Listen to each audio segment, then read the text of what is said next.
當日下午1點30分，鄭中基突然喺 Facebook 發佈一則震撼聲明。今日鄭中基突然宣布同合作咗超過10年嘅經理人雙姐何慶湘終止合作，仲話雙姐有工作同埋道德操守方面嘅問題啊。短短幾句話毫無解釋，即刻引爆網絡熱議。因為喺機動電視台嘅影片入面，鄭中基同何慶湘嘅關係一直非常親密。我都答唔到啊！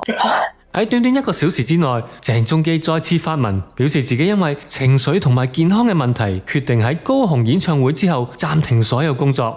到咗8月6日，鄭中基更發佈一篇長文，佢宣布將會由太太嘅陪同底下前往美國戒酒中心接受專業治療。然而呢一篇長文反而令到食花生嘅網民討論升溫。有人指8月2日事發爆發前嘅一日，余詩敏發佈一張疑似酒店地氈嘅照片，寫上 Something big are coming， 仲 tag 埋鄭中基、何慶湘。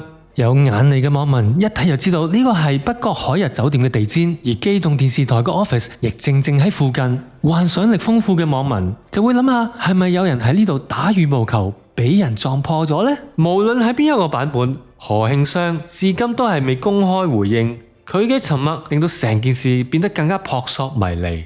事件發展到今日，鄭中基兩公婆嘅關係亦開始露出一啲端倪。3月31日正係余詩敏嘅生日，佢上傳咗一張同仔女嘅慶祝相，淨係爭咗佢老公鄭中基。而最新嘅傳聞就係兩公婆互相 unfollow 對方嘅 IG account， 離婚嘅傳聞火速升溫。